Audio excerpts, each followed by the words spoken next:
Hello friends मु JP स्वागत कर JP job update YouTube channel को मु आज एक इंपोर्टेंट नोटिस भिडियोटी नहीं आसी जेपरी आपने दीर्घ दिन धरी कमेंट करते कि पीजी एंट्रांस नोटिफिकेशन केबे आसीबो आपण मानक अपेक्षार अंत घटी पीजी एंट्रांस पे नोटिस आसी सारी यही वीडियो माध्यम मु आपण मानक जनइबी यार इंपोर्टेंट डेट विषय +3 फाइनल ईयर पिला माने या अप्लाई करि परिबे कि नहीं एवं या किपरि अप्लाई करेंगे से भिडियो शेष पर्यंत देखंतु ता पूर्व जदि आपण मैंने आम चैनल को नुआ ताहले चैनल को सब्सक्राइब करंतु एवं पाखे थिबा बेल आइकन को दबाई दियंतु।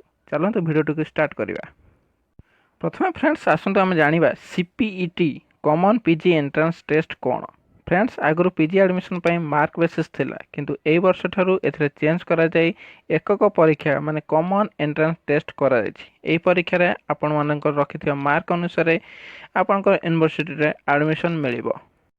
तापर आसंतु आम जानिबा यार इंपोर्टेंट डेट विषय देखो फ्रेंड्स या आपण मैंने ऑनलाइन माध्यम अप्लाई करेंगे यार ऑनलाइन अप्लाई कर डेट रही 12 अगस्त 2020 एवं यार लास्ट डेट रही 31 अगस्त 2020। तापर आपंकर एडमिट कार्ड प्रकाश पाइब 20 सेप्टेम्बर 2020 एवं आपंकर common PG entrance test 30 September 2020 रु 7 अक्टोबर 2020 मध्य हेब।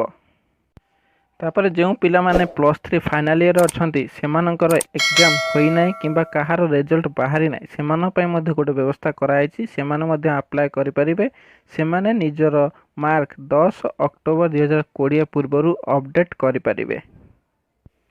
तापर यार रिजल्ट 20 अक्टोबर 2020 प्रकाश पाइब।